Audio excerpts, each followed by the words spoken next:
nke onye nwe anyị Jesu Kristi na ịhụnanya nke Chukwu Nna na ịdịkọ n'otu nke Mmụọ Nsọ na-enye dịrị unu niile.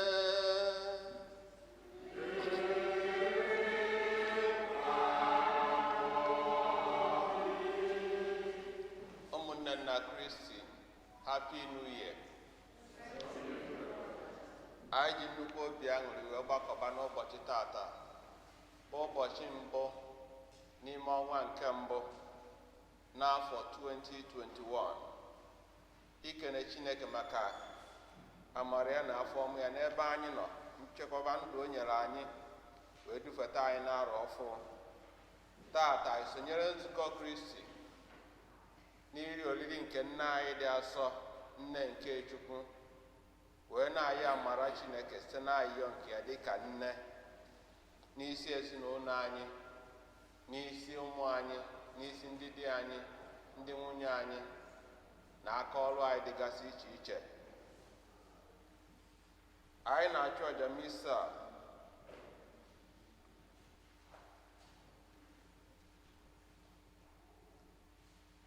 maka ọdịmma nke anyị niile, ọkachasị dịka ndị otu Igbo maazị si wee yọọ ya maka nchekwaba Chineke n'isi mmadụ niile, ka anyị natazi isi a tinyezie mkpa ndị ọzọ anyị bugasị n'uche.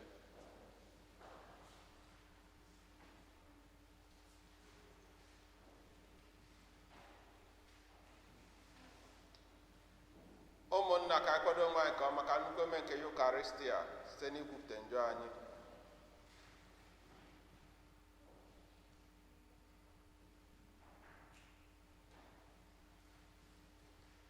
Onye bịara n'ụwa ịzọpụta ndị logara eloga, onye nwe anyị mee ebere. Onye bịara n'ụwa ịdọkọta ndị omenjọ, Kristi mee ebere. Onye nọ n'aka nri Nna na-ayọtara anyị Chukwu arịrịọ, onye nwe anyị mee ebere. Ka Chineke dike niile mere anyị ebere, gbaghara anyị njọ anyị, duru anyị na ndụ ebe ebe. Udo dịrị mmadụ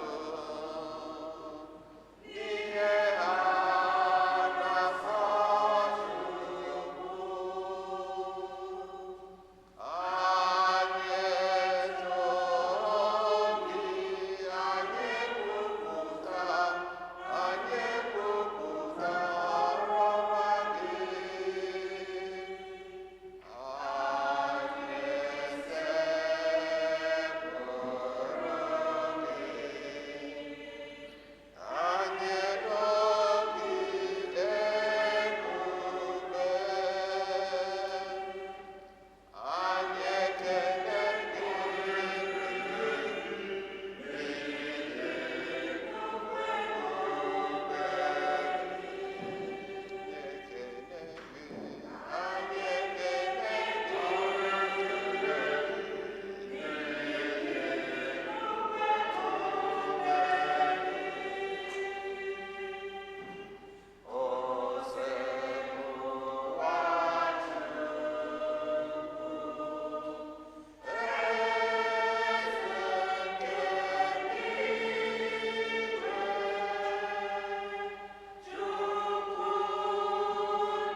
Ka anyị rịọ arịrịọ.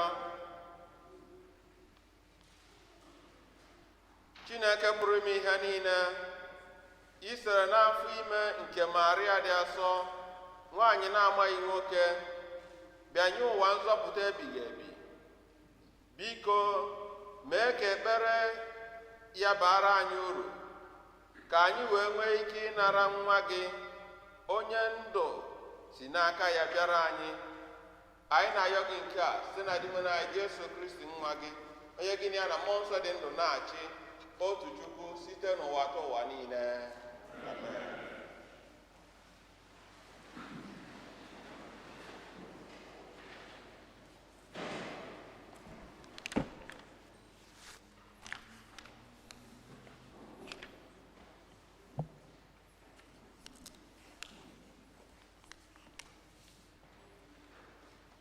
Ihe ọgụgụ ewetara n'akwụkwọ nke ọnụọgụgụ.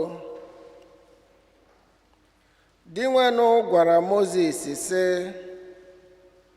lee ihe ị ga-agwa Erọn na ụmụ ya. Otu a ka unu ga-esi na-agọzi ụmụ Izrel. Gwa ha sị, ka dinwenụ gọzie unu, chegidekwa unu. Ka ihe nke dinwenụ chakwasị unu. Ka o nyekwa unu amara ya. Ka dinwenụ chee unu ihu, bịakwa wetara unu udo. Otu a ka ha ga-esi kpọdata aha m n'isi ụmụ Izrel, ewere m gọzie ha. Okwu nke ose bụrụ ụwa. Chineke, biko meere anyị ebere, gọzie anyị. Chineke, biko meere anyị ebere, gọzie anyị. Chineke, biko meere anyị ebere, gọzie anyị. Mekwa ka ihe nke ihu gị chakwasị anyị, ka e were mata ụzọ gị n'ụwa. Mba niile abịakwa nweta enyemaka nzọpụta gị. Chineke, biko meere anyị ebere, gọzie anyị. Ka mba niile ṅụrịa na-egorikwa, n'ihi na iji ikpe nkwụmọtọ na-achị ụwa, jirikwa ezi obi na-achị ndị mmadụ. Ọ bụ gị na-edu mba niile n'ụwa.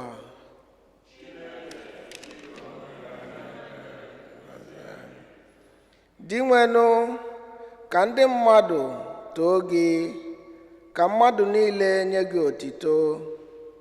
Ka Chineke nọgide na-enye anyị ngọzi ya ruo mgbe mba niile ga-atụrụ ya egwu.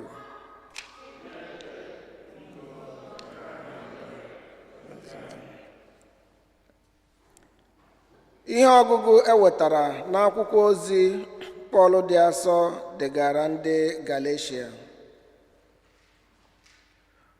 Mgbe oge ahụ akara aka zuru, Chineke zitere nwa ya, onye nwanyị mụrụ, onye a mụrụ n'okpuru iwu, ka o wee gbapụta ndị nọ n'okpuru iwu, bịakwa mee anyị ndị ejiri mere ụmụ. Ihe na-agba akaebe na unu bụ ụmụ n'ezie bụ na Chineke zitere mmụọ nke nwa ya n'ime obi anyị. Ọ bụ mmụọ ahụ na-eti mkpu na-asị, Aba, Nna. Ọ bụ ya na-eme ka ị bụrụ nwa n'ezie, ị bụghịkwa ohu ọzọ. Ebe Chineke merela ka ị bụrụ nwa ya, ọ pụtara na ị bụrụkwala onye ga-erite oke a na-ekenye ụmụ. Okwu nke ose bụrụ ụwa.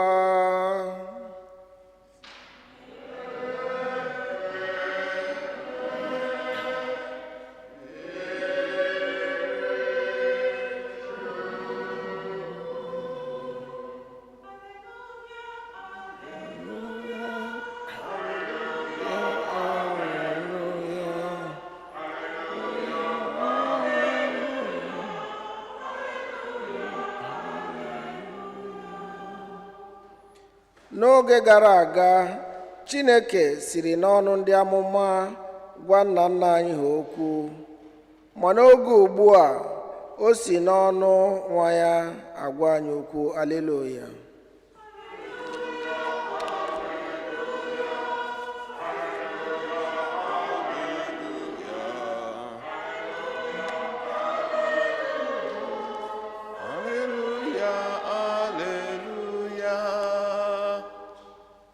Onye nwe anyị nọnyere unu.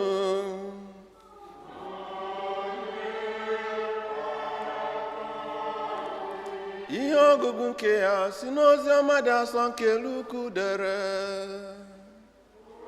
Otito dịrị.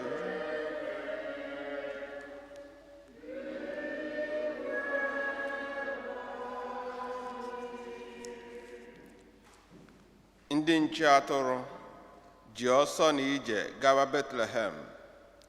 Ha hụrụ Maria na Josef na nwata ahụ ka o dina n'ihe eji etinye nri anụ ụlọ. Mgbe ha hụrụ nwata ahụ, ndị nche atụrụ akọkwa ọzọ ihe a gwara ha banyere ya. Akụkọ ndị nche atụrụ tụrụ onye ọbụla nụrụ ya n'anya, mana Maria chịrị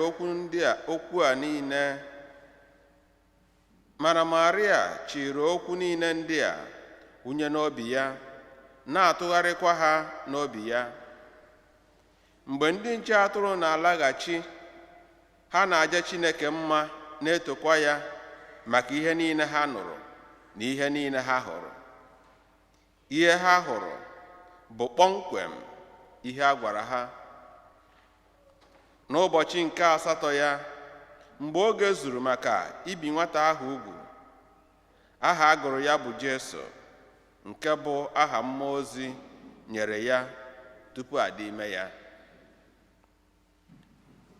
Ozi ọma ka o sebụrụ ụwa. Ka anyị si n'ozi ọma nweta mgbaghara njọ anyị.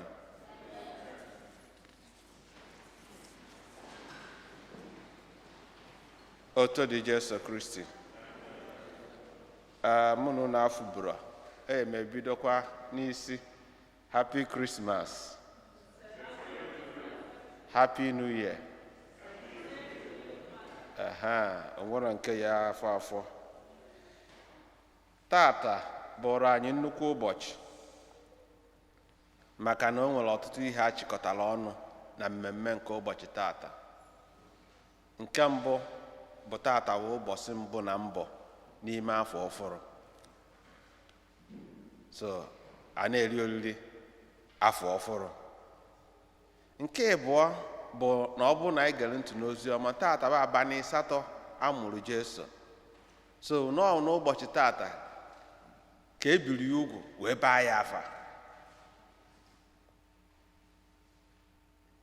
N'ịba afa bụ oriri a na-eribu mbụ nke esizi na ya wee banyezie n'iri oriri nke nna anyị dị asọ a na-eri tata, Mary, Mother of God, bụ oriri na-agba akaebe na nwa ahụ Maria mụrụ bụ n'ezie nwa nke Chukwu. Ọ bụrụ jos na ọ mụrụ Jesu, kama na Jesu ahụ ọ mụrụ bụ onye? Chukwu. Kedu Chukwu ọ bụ? Chukwu nwe mere mmadụ maka gịnị? Maka anyị. So anyị na-anya oriri ndị a niile ka a chịkọtara n'ụbọchị taa, anyị wee na-ekene Chukwu maka na anyị na-anya n'ụwa. O nwere mụ na ya na-ekwu n'ụtụtụ, ọ sị na ya mụgidere anya ọkụ 12 ya wee na-ene mgbe a drọpụ bọọlụ. Ama mụ na na-enene ya. So ọnụmụrụgide anya wee drọpụ bọọlụ, wee bụ na afọ ọfụrụ emego gịnị? Ndị mmadụ a na-eme ife niile dị iche iche, fireworks. Ụfọdụ a na-eme in form of carnival, a na-celebrate afọ ochie agafe afọ ọfụ eme gịnị? Ha bịa.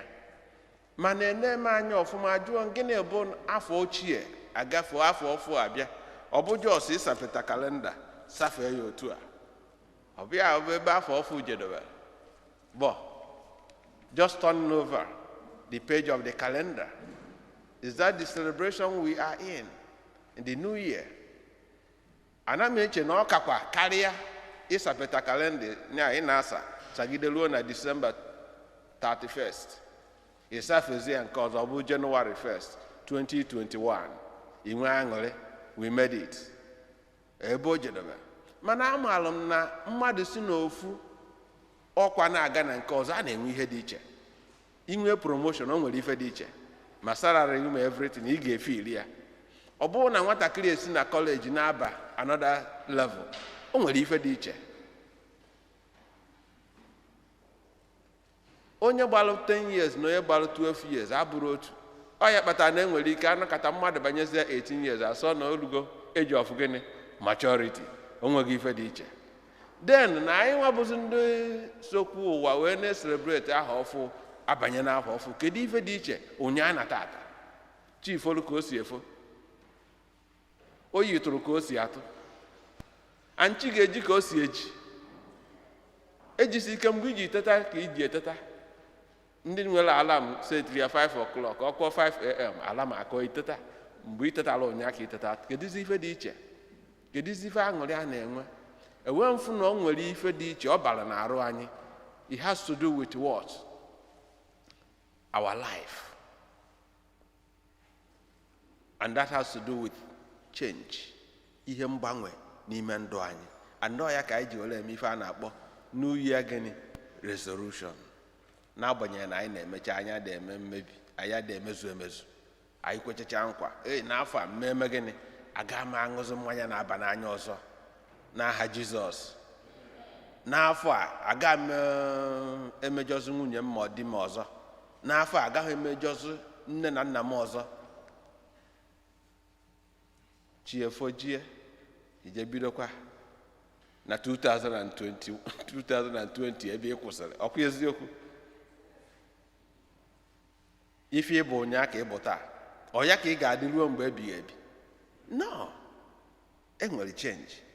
So akwụkwọ ngosi, in the midst of all these excitements and celebrations, we call out time to make an important resolution to become reborn and renewed through Christ. Reborn and renewed. Ọ ya ka anyị ji nọrọ ebe a taata abụghị ụka, mana ife anyị ji nọrọ ebe a bụ ka anyị sonyere nne anyị dị asọ onye ya na nwa ya nọ na unu anụmanụ ebe a mụrụ Jesu. Ka anyị sonyere ya wee kwee nwoo nkwa ka Jesu Kristi aha bịara na ndụ anyị, nwa afọ a mụrụ n'ime ndụ anyị, ka o mee gịnị? Ka o mee ka anyị gbanwee, ka anyị bụrụ mmadụ ọfụrụ n'ime afọ gịnị? Afọ ọfụrụ. Ife afọ ị na-eme n'afọ gara aga maka Jesu abatago na ndụ gị ka ime gịnị? Ka ị ghasị ya bụ ife ọjọọ. Forward ever, backward gịnị? Never. Ọkwa na ife anyị na-eme tata. Nne anyị dị asọ anyị na-eri oriri ya bụ na ọ bụ nne nke Chukwu. Mana ọ bụrụ ọsọ na ọ bụ nne nke Chukwu. Eziokwu, Theotokos, God bearer. Mana ị ga-ntụ na ife ọgụ nke abụọ. O nwere amara Chineke lụrụ n'ime ndụ anyị site na ya bụ Jesu Kristi onye ọ mụrụ. Anyị si n'aka ya nweta ndụ na mgbapụta, nzọpụta, life and salvation. Over and above that, anyị si na ya wee nweta adoption. So I need to celebrate our adoption as sons and daughters of God. Maka na ebe Chineke mere anyị amara anyị wee nwezi ike bụrụ ụmụ nke Chukwu, wee nwezi ike ise na amara ahụ o nyere wee na-akpọ Chineke gịnị? Nna. Ọ bụrụ na Chineke bụ nna, God the Father, Jesu Kristi, anyị nwa bụrụ ụmụnne Jesu Kristi. Nne anyị dị asọ wee bụrụ nne nke Jesu. Ọ bụkwazị gịnị? Nne anyị. So ọ mbata n'ime ezinụlọ a sokwazi n'ife anyị na-eri na oriri nke nne anyị dị asọ. So n'ụbọchị tata na mbido afọ a ụka wee na-asị ya na ọ dịkwa na mkpa ka anyị kpee ekpere maka justice and peace in the world. Mana justice and peace in the world has to start where? From me, from you. Maka na inwe udo, inwe ike ime gịnị? Inye mmadụ udo. You can't give what you don't have. If I come to you now and ask you for money, please, I need help. I need $5. And you don't have $5, you can't give it to me. Right? Onye nwere unu na-eme gịnị? Ga-enye. Ife nwere ka m ga-enye. If you have peace, you can give peace. And justice flows from peace of mind in the heart. And only God can give that lasting peace. And that is what Christ has brought to us through his death and resurrection. Ife ọgụ ndị agụrụ anyị na-agba akaebe n'ife ndị a niile, nke izi gbadoro ụkwụ na ekpere agwara ụmụ Israel site n'aka Moses ka enye iwu ka Aaron na-eji na-agọzi ụmụ Israel at the beginning of their year, ụbọchị mbido njem afọ ha, ka ekpere fe ekpere a ka udo na nchekwaba Chineke mee gịnị nọnyere fa. So na ọ dị mkpa na anyị kpere ya bụ ekpere n'isi anyị tata, and ọ ya ka ụka ji wee tinye ọnọka anyị nọ kịta. Ife ọgụ nke abụọ ekwutago m okwu maka adoption. Anyị nwabụ ụmụ nke Chukwu site na Jesu Kristi, site na mmiri baptizim emere anyị.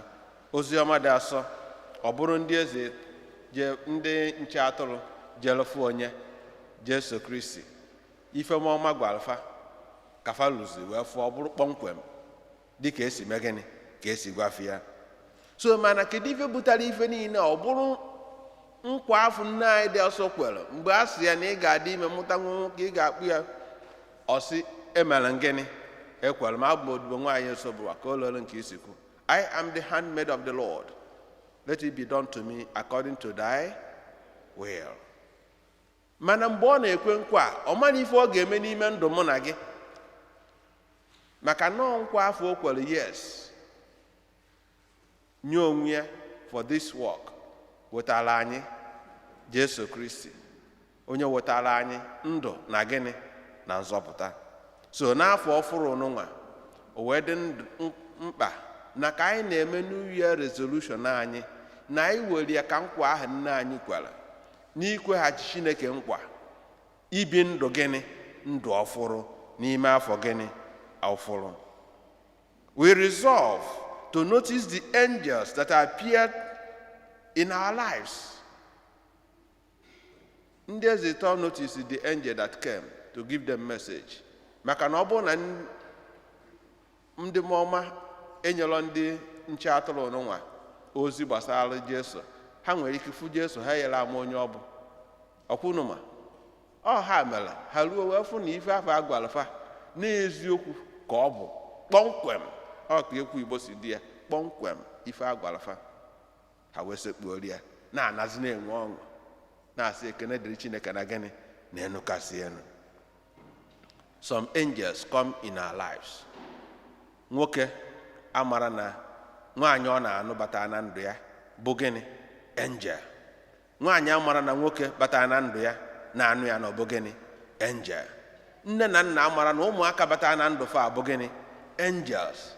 And ụmụaka amarakwu na nne na nna fa bụ gịnị angels sent by God to guide and help them to live their life to fulfillment. At times I dey notice ya ihe anyị na-afụ bụ sọsọ ihe ụja nwụrụ ajanwụ, onye mụrụ anyị ma onye anyị na-anụ ma onye na-anụ anyị. Anyị na-afụ na anụ ahụ, anyị ada afụ na gịnị n'ime mmụọ. Andọ ya kpatara na anyị nwa na onwe anyị adị alụ ọrụ anyị dịka angel ịgbaziri ndị ezijere anyị n'ebe fa nọ. Ị na-echekwa bọsị ị ga-apụta n'ụtụtụ wee fụ ọma yi akwa ọcha ka ọ bịakwutere gị, ị maa na ịbụ onye asị ị na-alọ nlọ. Ịgwa ndị na Naịjirịa ka fa wetara gị ọgwụ malaria. Angel ị na-afụ anya bụ mmadụ ibe gị, onye agbata obi gị, ndị gị na ha na-alụkọ ọrụ. Ọ ha abụ gịnị angel a na-ekwu maka ya. Ndị be anyị sị na ọgọ bụ chi gịnị chi onye, ọgọ bụ chi onye. Maka na ị na-eche Chukwu ka o si n'eluigwe gbadata o siri ike. Again, to recognize and welcome the shepherds of today. N'oge nke Jesu, the shepherds were regarded as poor people, the poorest of the poor. Mana otu Jesu nabatara fa, anyị nwa na onwe anyị bụ ụmụnne Jesu kwesịkwazị ka anyị na-eme gịnị ka anyị na-anabata ndị onwere ka o mee gịnị ka ọ dị fa, people who are in need, it might not be necessary onye dị poor, but na mmadụ nwere ike onwe mkpa ọgbakwute gị asị agbata obi ya ma nwanne ya ka ị nyere ya aka ka anyị nwee ike na-eme gịnị na-anabatakwa. Nke ịtọ, to be open and open our hearts to new possibilities, new beginnings, and new dreams. This is New Year with new beginnings, new challenges, and new responsibilities and possibilities. Forward ever, backward never. Ọ bụrụ ka ị dị ụnyaa ka ị dị taa, ị kwesịrị ị na-eme gịnị? Ị na-agbanwe ka ị na-adịwanye gịnị? Na-adịwanye mma. We have to open our hearts. Otu Mary si mepee nke ya, ife dị iche wee mee gịnị? Wee bata. Jesu n'ike na ebube bata n'ime ya. Ọ dị ime wee mụọ ya, wee wetara ụwa gịnị? Ọṅụ n'ebe niile. So ụmụnne nna Chineke, tata bụrụ anyị nnukwu olili ka anyị na-ekene Chineke n'ife o mere anyị. Eziokwu n'afọ gara aga ajọka n'anya nke anyị. COVID, ọnwụ, ife isi ike, all over the place. Mana o nwekwara ife ụfọdụ dị mma ọ kụziri anyị. Nke mgbe ọ gọziri anyị na anyị niile bụ gịnị? Anyị niile bụ otu. Anyị niile bụ gịnị? Bụ otu. Anyị na-emekọrịta. Ọ ya kpatara na abata n'ụlọ ụka iyi mask na iyi mask. Ọ bụrụ jos maka nchekwaba onwe m, ọ maka gịnị? Nke gị nwa. Maka na ọ bụ na ọ dị mbụ ya, mkpuchie imi m, agaghị m eme gịnị? Agaghị m ebunye gị ya. So your safety depends on me, and my own safety depends also n'ebe ị nọ. So we have responsibility for each other. Nke ịbụọ, o mere ka anyị mụta how to manage. Maka na mgbe o bidoro etighi anya na ọbịa na a ga-enwe lockdown, ụfọdụ jee na shopping mall vụkọ ihe niile dị na ya so ha. Ụfọdụ bịazi onwe ihe ha fụrụ. Mana ndị ahụ bịa na onwe ihe ha fụrụ, ha nwụrụ. They went home and managed the little they have, and they told them that they can manage and save more to help others. And ọ bata ụfọdụ nwezi ike wee pụta na-enyezi ụfọdụ, na-enyere ụfọdụ aka. Anyị na-manage. And we're able to survive it even up to today. Aka hold down palliative na ife ndị a na-enye anyị ma ndị house a na-emelu politics. Mana anyị ka dị ndụ. Chineke gọziere anyị na man shall not live by bread gịnị alone. Nke ịtọ, internet dị mma. Mana internet abụrụ ya human relationship. A na-anụ na anyị na-eme online, a na-eme ife na televise. Mana ọ dị enye anyị satisfaction. O nwere mgbe nwoke na nwaanyị ga-akpagide na phone ma megide video call or Zoom call ka ọ bụrụ onye satisfaction di na nwunye bikọrọ ọnụ nọrụ n'ofu. You can't ananụ di na nwunye na television. Ọwọkụlọ. And I kpatara ekwuchasị a travel na ndị mmadụ ama travel because mmekọrịta nwanne na nwanne ma gịnị dị mkpa. I take it for granted. Mana ọkịta ka ọ gwara anyị that nọ nnukwute onyinye Chineke nyere anyị na anyị nọkọrọ ọnụ bụrụ nwanne na nwanne na-abịakọta n'ụlọ ụka na-akakọta ụka ọnụ. So e nwere a lot of things to learn n'afọ gara aga. Kụziere anyị charity, inyere mmadụ ibe anyị aka, and we should not stop.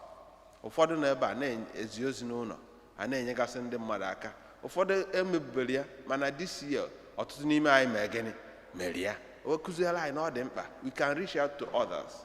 So my dear friends in Christ, afọ gara aga jọrọ njọ, mana o nwere ife ọ kụziri anyị.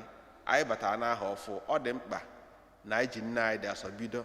Onye afọ Chineke si n'aka ya wee nye anyị Jesu Kristo, wee wetara anyị nzọpụta na ndụ. Onye mere ka Jesu rụọ ọrụ ezigbo mbụ ịgbanwe mmiri ka ọ bụrụ mmanya na oriri agbamakwụkwọ na Kena. Ọ ka nwekwaziri ike ịyọtara anyị ayịyọ ife dị iche emee na ndụ anyị. So ka anyị yọọ ya n'ụbọchị tata ka o nyere anyị aka site na ayọ nke ya dị ka nne, ka mara Chineke bara anyị ụba, ka anyị nwee udo, ịfụnanya, aga n'iru n'ime afọ a. Ndị arụ na-adịrọ site na ayọ nke ya ka fa nweta ahụike. Ndị ọlụfa lụzuru ọlụfa, Chineke mee ka ife niile dajụọ ka anyị nwee ike nachighi azụ n'ọlụ anyị. Ndị dalụ mba n'okwukwe ife niile dajụọ ka anyị nwee ike bịakwa ụka na-emekọrịtakwa ka anyị si eme wee na-aba onye na ndị okwe na ịdị asọ site na Kristi dị nwe n'anyị. Udo dịrị unu.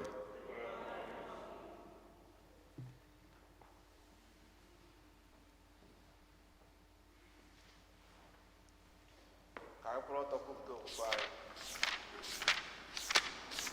Ekwe n'otu Chineke nna ji ike niile, onye kere eluigwe na ala, ihe dum a na-ahụ anya na ndị anaghị ahụ anya, ya na otu onye nwe anyị Jesu Kristi, si otu nwa Chineke mụrụ, nna mụrụ tupu ụwa atọ ụwa niile, Chukwu si na Chukwu, ihe si n'ihe, ezi Chukwu si n'ezi Chukwu, amụrụ na mụ emeghị eme, ya na nna bụ otu ihe ha dị bụ Chukwu, onye si na ya mee ihe dum, onye maka ihe anyị bụ mmadụ na maka ihe anyị si na nzuzu gara nzube gbadata, o were ahụ na be eji Maria site na mmụọ nsọ ọ bụrụ mmadụ, ọ bịakpọgbuo ya n'obe n'ihi anyị n'oge ọchị Pontius Pilate, ọ taa afọ, ọ nwụọ, elie ya, ma o bilitere n'ụbọchị nke atọ ka akwụkwọ nsọ si, ọ rọgo n'eluigwe na ọ n'aka ndị Chukwu,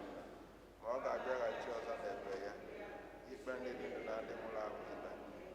Onye ọchị ya na-enwe njedebe, ekwe na mmụọ nsọ, onye nwe anyị na-enye ndụ, onye si na nna na nwa pụta, onye a na-esepụrụ na-etokọdo ya na nna na nwa, onye si na ndị amụma kwuo okwu.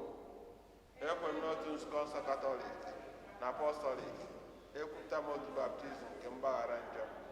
Ana m atụ anya mbilite n'ọnwụ ndị nwụrụ anwụ na ndụ ụwa ga-abịa. Amen. Ụmụnne nna Chineke, anyị gbakọrọ ọnụ ụbọchị tata iji wee rie oriri nke nna anyị dị asọ, onye Chineke siri n'aka ya wee nye anyị nzọpụta na ndụ, ka anyị wee zie okwukwe chee arịrịọ anyị n'iru Chineke.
Ka anyị chetakwazị ndị nne niile n'ụbọchị tata n'ụwa niile, ka fa bụrụ ndị a gbara ume n'inekwasị anya na ndụ nna anyị dị asọ wee na-ebi ezi ndụ dịka ọkpụkpọ oku a kpọrọ ha si wee dị.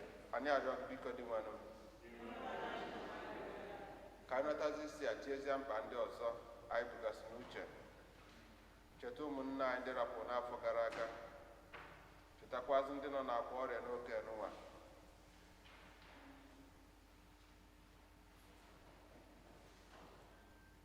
Chineke nna pụrụ ime ihe niile, ịgọzi nna anyị dị asọ dịka nwa odibo nwaanyị gị, onye itere n'aka anyị onye nzọpụta, si na-arịọ nke bịa nụrụ ekpere anyị, mere anyị ihe niile nke anyị dị ume a na-arịọ site na Kristi dị nwe anyị.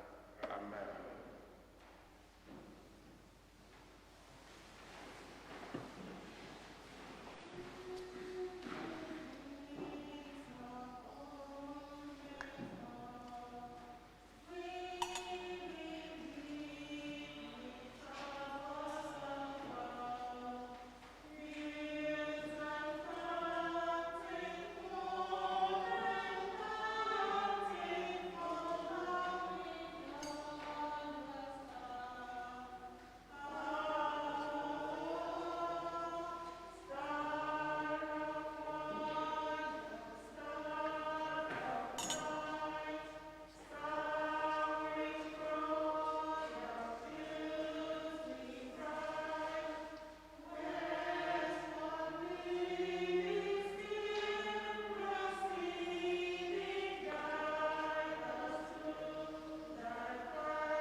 Yọbanụ ụmụnna nka jamụnụ na chụrụ ịgasọ Chineke dị ike niile ịnara nọ ka onye nwe anyị nara aja na aka ote n'ebe afọ ya ka ọ dị mma.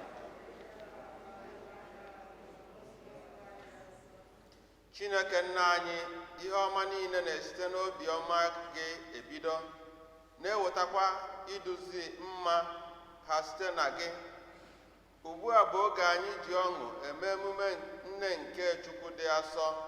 Biko mee ka otu anyị si eto gị na mbido nke nzọpụta anyị bụrụkwa otu anyị ga-esi ṅụrịa nnukwu ọṅụ mgbe ị ga-emezuru anyị ihe niile na alaeze gị site na Kristi dị nwe anyị. Onye nwe anyị nọnyere unu, welite n'obi enu, ka anyị nye Diwen Chukwu anyị ekene.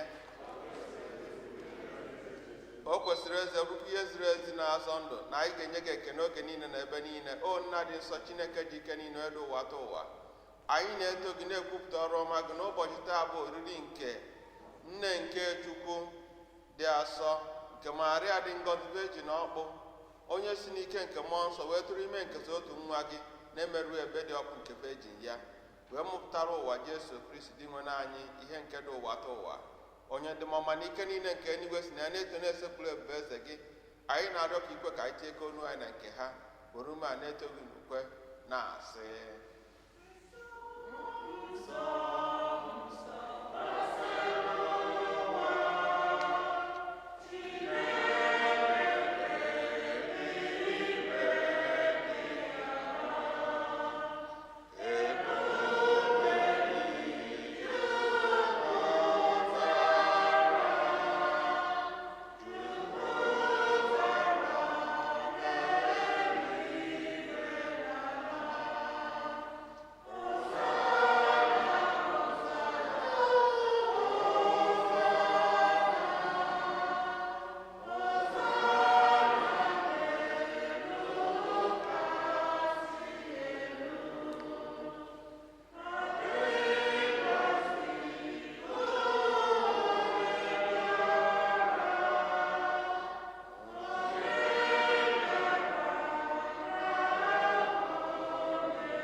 nna anyị dị nsọ ezie sọ gị na-eme ihe dum nsọ.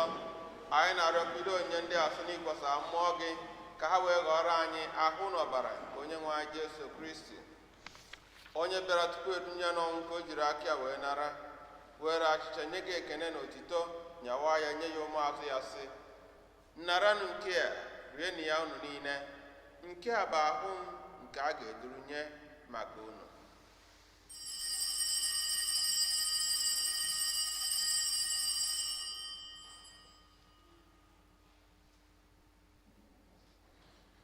Otu akwa ka o si mee mgbe ha richara nri anyasị, o buru iko mmanya nyekwa gị ekene na otito, bunye ya ụmụazụ ya sị, nnaranụ nke a ṅụọnụ ya unu niile, nke a bụ iko nke ọbara m nke ọgba ndụ ọhụrụ dị ebe ebe, a ga-agba ya n'ihi unu na n'ihi mmadụ niile ka ewe gbaghara njọ.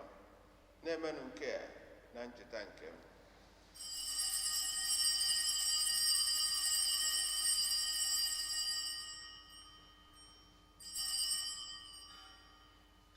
Ka anyị kwupụta n'ife omi nke okwukwe anyị na-eme ugbu a, anyị na-ekwupụta ọnwụ gị, na-egosikwa mbilite n'ọnwụ gị, o Kristi, wee ruo mgbe ị ga-abịa ọzọ.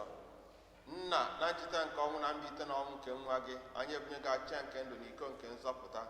Anyị na-ekene gị n'ihi na ikwere ka anyị dị mma ikwuru n'ihu gị na-efe gị. Anyị ji ume a na-arịọ ka anyị bịanata ahụ na ọbara Kristi, bụrụ otu site na njikọ nke mmụọ nsọ.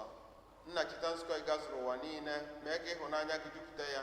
Gọzie popu anyị bụ Francis na bishọp anyị bụ Nicholas na ndị ofu ọta gị niile. Chetakwa ụmụnna anyị ndị ji okwukwe wee gaa n'ezumike nke ọnwụ. Kpọbata ha na ndị ọzọ niile nwụrụ anwụ n'ihe nke ebe gị. Biko meere anyị niile ebere ka anyị soro Virgin Maria dị ngọzi, nne nke Chukwu, ndị apọstụl na ndị nsọ gị niile, San Fortunata, ndị mere uche gị n'ụwa wee keta ndụ ebe ebe. Ka anyị sorokwa ha na-eto gị ebe site na Jesu Kristi nwa gị. Ihe niile kere eke na-eso ya bụ Kristi, na-ezikwa n'ime ya na n'aka ya, na ịdịkọ n'otu nke mmụọ nsọ, na-enye gị bụ Chukwu Nna ji ike niile, nsọpụrụ na otito niile, site n'ụwa atọ ụwa niile.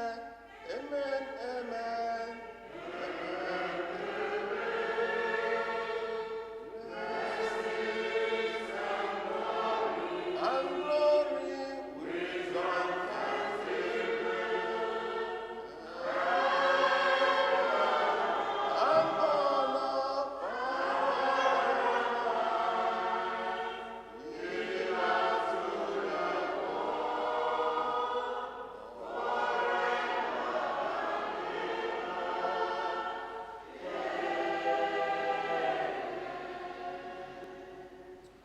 Ụmụnna, ka anyị were ekpere n'onye nzọpụta anyị kụziri anyị wee kpọkuo Chukwu Nna. Nna anyị nọ n'eluigwe, otuto dịrị afọ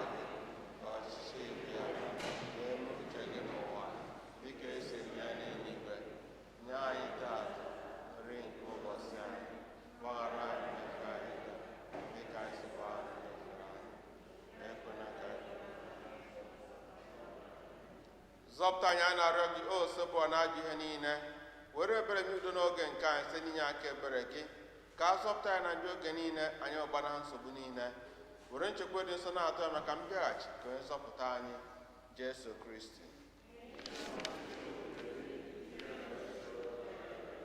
Onye nwe anyị Jesu Kristi, gwa ndị apọstụl gị, udo ka nna hapụrụ n'udo nke m ka m na-enye unu, enekwana anyị na njọ anyị kama enekwasị anyị n'okwukwe nke nzukọ gị. Nye ya udo na-edikọ n'otu mgbe niile ka uche gị siri chọọ, gị bụ dị ndụ na-achị ebe ebe.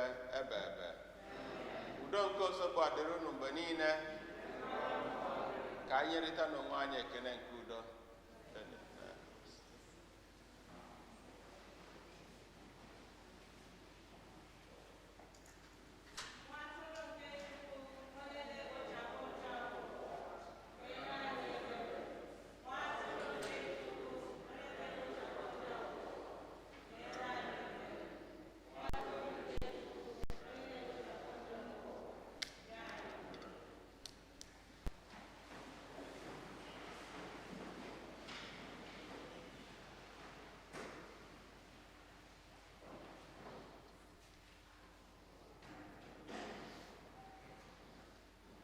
Na-enwe atụrụ nke Chukwu na-edugo na Jesu Kristi onye na-ekpochapụ njọ nke ụwa, ha nwere isi ọmụ ndị akpọ n'oriri nke nwa atụrụ Chineke.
ka anyị rịọ arịrịọ.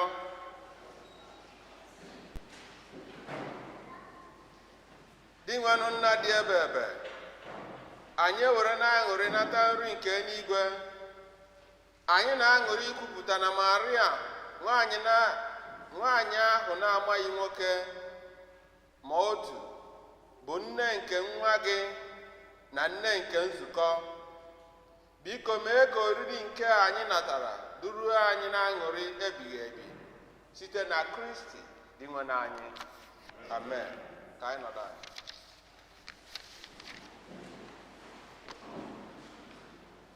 Any announcements? Okay. Once more, anyị kenekwa anyị niile maka iwepụta ohere a wee bịa kene Chineke. God is Alpha and Omega, and it's always good to begin everything with God. So ka anyị na-ebido afọ ọfụ n'ụwa with Chineke na nwa ya na Maria nne nke Chukwu, ka afọ a bụrụ anyị afọ ọma site na Kristi onye nwe anyị. Ka anyị kwụrụ ọtọ maka ngọzi. Onye nwe anyị nọnyere unu. Ka Chukwu dike niile gọzie unu, Nna na Nwa na Mmụọ Nsọ. Misa agwụsigo, ka anyị nabanụ n'udo.